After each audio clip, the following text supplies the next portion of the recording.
Edge. Patunayan mo yan sa ano Malaking hindi. Hindi po talaga. Kasi sa totoo lang po, ayoko kasi ng nakakarinig ng mga gano'n, yung mga lampaso, kasi hindi ko naman po kasi ugali yun eh. Kumbaga, sobrang thankful na lang po ako talaga na hindi ako pinapabayaan ni Miss Reg. Every time na hindi ako naiintindihan sa kanta, hindi ako nahiya sa kanyang lumapit kasi siya mismo yung gumagawa na nun kahit hindi pa ako nagtatanong sa kanya. Saka, sabi ko nga po kay Miss Reg, buti na lang hindi siya katulad ng ibang mga singers na katulad nino. Blind item. Ako blind item ba yan? Hindi, Miss Reg. Hindi. Kasi po, Kuya Alan, may kilala kasi akong singer. Sino yan? Share mo naman. Ayoko. Huwag ka madamot. Ayoko. Ayoko talaga.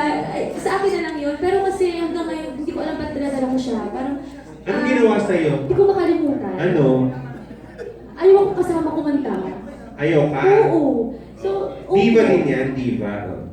Hindi po babae. Lalaki. Ayaw mo kasama dahil Basta nalaman ko po yun sa isa sa big boss ng ABS. ayaw kanyang kasamang sa prod. Oo, kasi daw po baka magkalat kami. So, Magkalat kayong magkalat dalawa. niya. Siguro makalat ako kumanta, baka madami siya. Parang ganun po. So, kaya every time po talaga na sa rehearsal, yung pag tinutulungan nila ako, lalo si Eric po. May J ba sa pangalan niya? Ano ba? May J sa pangalan. Sino yan? Ay, wala. Ay, hindi ko alam. Jen? Jen Martino. Sino yan? Ayoko na na. Ayaw ko kasama ni Jen Madela. Hindi yun. Wala akong sinabi ko. Wala alam ko. Nilinaw ko lang. Close ko ni Kuya Jen. Okay. Ano lang yun, no? Basta Basta, yun po. So, at least, napatunayan ko talaga sa sarili ko na hindi ako nagkamali ng paghanga sa mga tao. Oo, pero alam mo, again, nakalimawan nga yun, di ba? Showdown. So, habang talaga ng mga tao. So, level up ka naman doon. Oo! Okay pa. Ako yung nagagalit. Oo nga! pero again, may P daw ba? May P?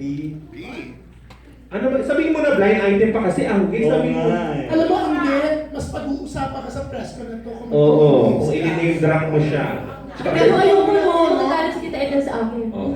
Bulong mo sa akin. Ayoko.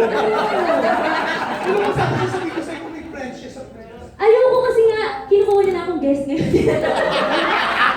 Pinagamit ka niya. Huwag ka Ayun naman pala. Basta ayoko na. Hayaan mo na po. Basta, Tanggihan mo yan. ayoko na. Oo, thank you. Teka, doon kay Eric. Yun na lang po. Basta yun na lang po. So, thankful ako na kasama ko sila Miss Reg talaga. Yes. Eric, may tanong ako sa'yo.